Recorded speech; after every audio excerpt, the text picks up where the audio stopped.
जब जब कांग्रेस की सरकार आई उन्होंने कहा कि हम भ्रष्टाचार को समाप्त करेंगे, लेकिन कांग्रेस के शासनकाल में बराबर भ्रष्टाचार बढ़ा है, भ्रष्टाचार कम नहीं हुआ है।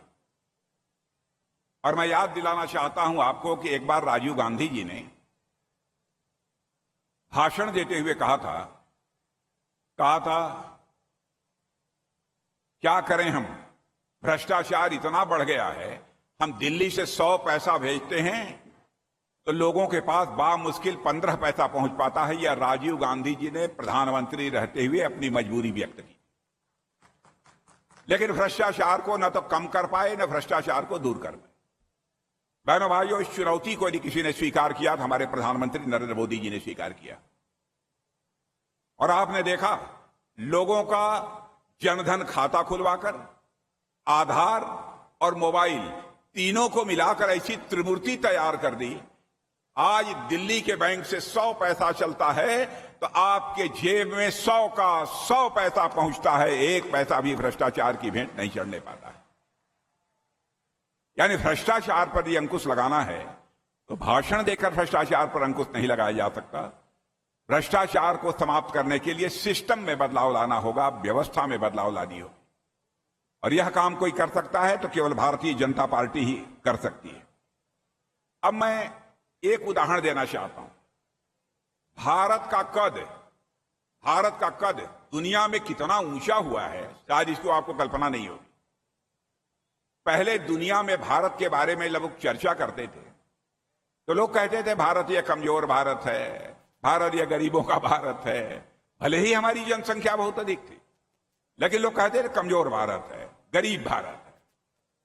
लेकिन बहनों भाइयों, पहले कांग्रेस का शासन जब था, हम लोग, हमारे नेता जब जाते थे दुनिया में और दुनिया के मंचों पर बोलते थे, अंतर्राष्ट्रीय मंचों पर, तो लोग हमारी बातों को जिस गंभीरता पूर्वक सुनना चाहिए नहीं सुनते थे।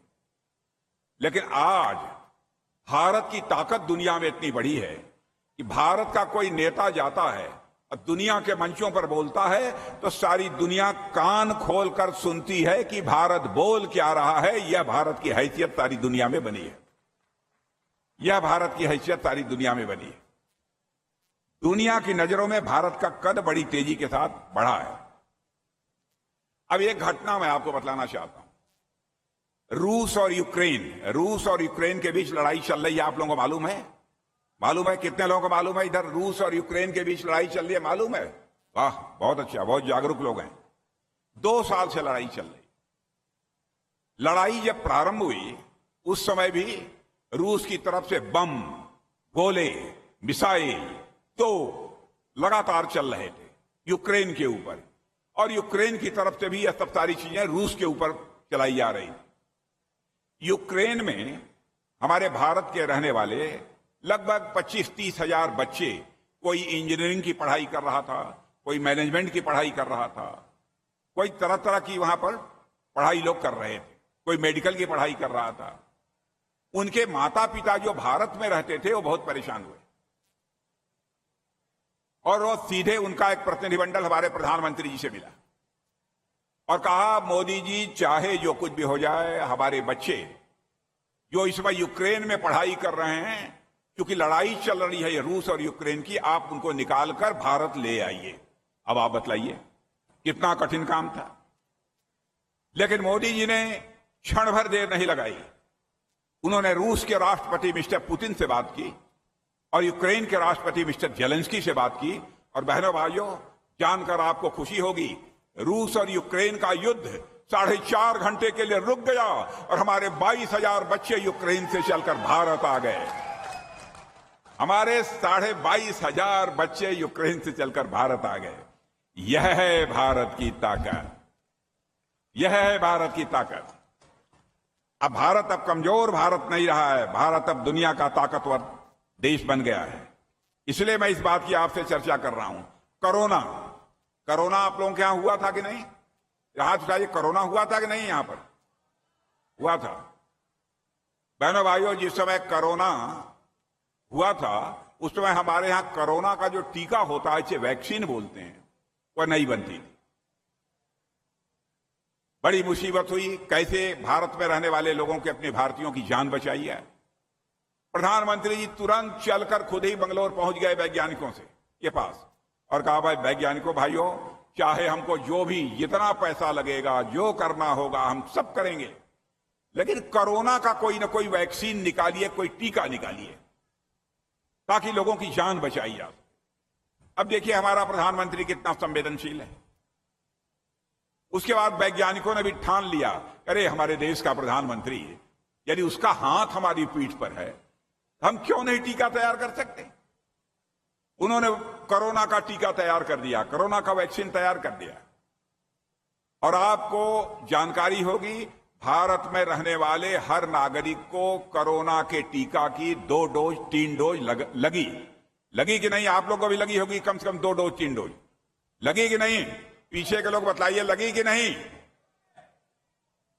और बहनों भाइयों, अमेरिका दुनिया का सबसे धनवान ताकतवर देश माना जाता है। अन्य भी बहुत सारे धनवान और ताकतवर देश हैं।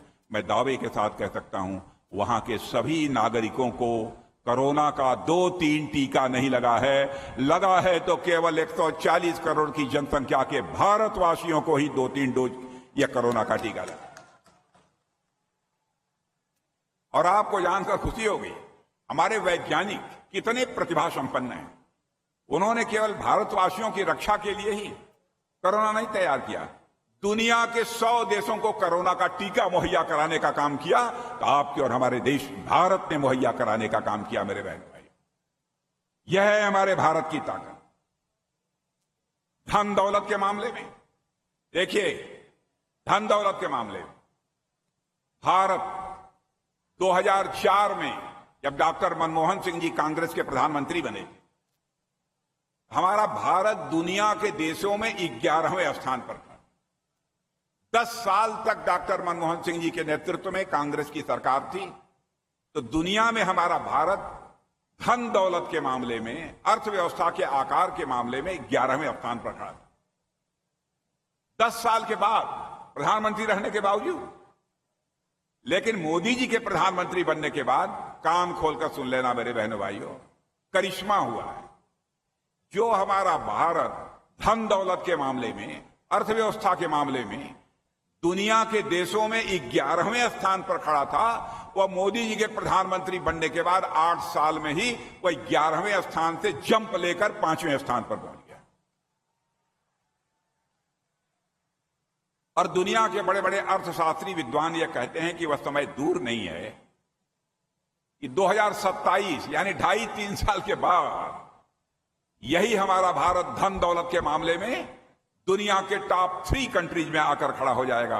यानी अमेरिका और चाइना के बाद इस दुनिया में तीसरा देश यदि कोई होगा तो हमारा और आपका देश यह भारत होगा। मेरे बहनों भाई, ऐसा काम हमारी सरकार ने किया है। समाज की अंतिम सीढ़ी पर बैठे हुए लोगों की चिंता भी हमारे प्रधानमंत्री ने की है। सब तो सब आदिवासी समाज के हमारे बहन भाई, मैं दावे के साथ कह सकता हूं, आदिवासी समाज के प्रति जो सम्मान का भाव हमारी सरकार ने, हमारे प्रधानमंत्री ने व्यक्त किया है, बहनों भाइयों, इसके पहले किसी भी सरकार ने नहीं किया। भगवान बिरसा मुंडा को हम लोग भगवान की तरह मानते हैं। उनके योगदान को भारत भूल नहीं सकता। उनके जन्मदिन को भी प्रतिवर्ष मनाया जाना चाहिए। केवल उड़ीसा, झारखंड में नहीं, सारे देश भर में भगवान बिरसा मुंडा का जन्मदिन मनाया जाना चाहिए। यह भी फैसला यदि किसी ने किया है तो हम लोगों की सरकार ने किया है, कांग्रेस ने नहीं किया है। आदिवासी समाज में भी जो सबसे गरीब है, बहुत गरीब है, बहुत सारे ऐसे लोग थे कि सरकार उनके यहां तक कभी पहुंची ही नहीं, सरकारी योजनाओं का उन्हें कोई लाभ मिला ही नहीं। तो पीएम जनमन योजना हमारे प्रधानमंत्री ने प्रारंभ की है, उनका भी विकास होना चाहिए, क्योंकि जब तक समाज में रहने वाले हर व्यक्ति का विकास नहीं होगा तब तक भारत का विकास नहीं हो सकता। तो पीएम जनमन योजना प्रारंभ की है और उसमें आपको जानकर खुशी होगी 24,000 करोड़ रुपए का प्राविजन कर दिया है। जो बचे खुचे ऐसे हमारे आदिवासी अब भी बहुत पीछे रह गए हैं, इसके उनके उत्थान के लिए इस धनराशि से काम किया जाएगा। छोटी छोटी चीजों की भी हमारे प्रधानमंत्री ने बराबर मेरे बहनों भाइयों चिंता की है। इसलिए मैं आप सबसे निवेदन करना चाहता हूं कि आप जाइए, घर घर जाइए, लोगों को बताइए कि मोदी जी के रहते हुए भारत हमारा कितनी तेजी से आगे बढ़ रहा है, भारत की गरीबी दूर हो रही है, बेरोजगारी दूर हो रही है। मैं बहनों को बतलाना चाहता हूं, माताओं बहनों को सुन लेना, यही अभी तक 1 करोड़ माताओं बहनों को हम लोग लखपति बना चुके हैं। हम लोगों का संकल्प है कि अगले 5 वर्ष में 3 करोड़ बहनों को लखपति बना देंगे, लखपति बना देंगे। यह हमारी सरकार का फैसला है। गर्भवती माताओं बहनों के लिए हम लोगों ने कह दिया 6,000 रुपया उन्हें मिलेगा, ताकि जो भी खाना पीना चाहें, जो कुछ भी करना चाहें, इलाज करना चाहें, वह कर सकें। इसके लिए भी उनको प्राप्त होगा। यह सब बहुत सारी व्यवस्थाएं हम लोगों ने की हैं समाज के उत्थान के लिए, समाज के कल्याण के लिए। लेकिन हम लोगों पर गलत सलत इधर उधर के आरोप बराबर विपक्षी लगाते रहते हैं, उनके पास कोई मुद्दा तो शेष बचा नहीं है। इसलिए मैं आज आप किससे कहने आया हूं, ये कहते हैं संविधान संशोधन कर देगी भारतीय जनता पार्टी। बहनों भाइयों, सबसे ज्यादा संविधान संशोधन यदि किसी ने किया है तो कांग्रेस ने किया है। 80 बार 80 टाइम्स संविधान संशोधन करने का काम कांग्रेस ने किया है, और हम लोगों के ऊपर आरोप लगा रही है कि संशोधन करेंगे। सब तो सब इमरजेंसी के दौरान जो संविधान की आत्मा होती है, जिसे प्रियम्बल बोलते हैं, प्रियम्बल में भी संशोधन करने का काम, यानी संविधान की आत्मा बदलने का काम यदि किसी ने किया है तो कांग्रेस की सरकार ने किया है, हम लोगों ने नहीं किया। जिन लोगों ने खुद ही अपराध किया वो हमारे ऊपर उंगली उठाने का साहस कर रहे हैं। मैं उड़ीसा के बहनों भाइयों से कहने आया हूं, बहनों भाइयों, आपकी आंखों में धूल झोंक कर यह सरकार बनाने की कोशिश कर रहे हैं। खैर, इनकी सरकार बनने वाली नहीं है। हिम्मत है तो कांग्रेस के लोगों से कहना चाहता हूं, बीजेडी के लोगों से कहना चाहता हूं, जनता से आंख मिलाकर राजनीति करो। क्या काम किया है उस आधार पर राजनीति करो। आज हिंदुस्तान ही नहीं, दुनिया की सबसे बड़ी पार्टी यदि बन गई है तो आपकी और हमारी पार्टी है, भारतीय जनता पार्टी बन गई है, दुनिया की सबसे बड़ी पार्टी बन गई है। लोगों को भरोसा है, विश्वास है, एकमेव ऐसी पार्टी है जो कहेगी वह करे।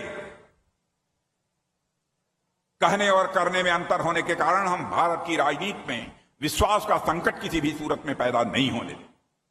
यह हमारा चरित्र है। अब कहते हैं साहब ईडी सीबीआई भेज रही है सरकार। अरे बहनों भाइयों, भ्रष्टाचार दूर होना चाहिए कि नहीं, मैं आपसे पूछता हूं, बतलाइए। अब एजेंसियां अपना काम कर रही हैं, अपनी गलती नहीं देख रहे हो, आप अपने गिरेबान में नहीं झांक रहे हो। आप कह रहे हो कि भाजपा की सरकार करा रही है।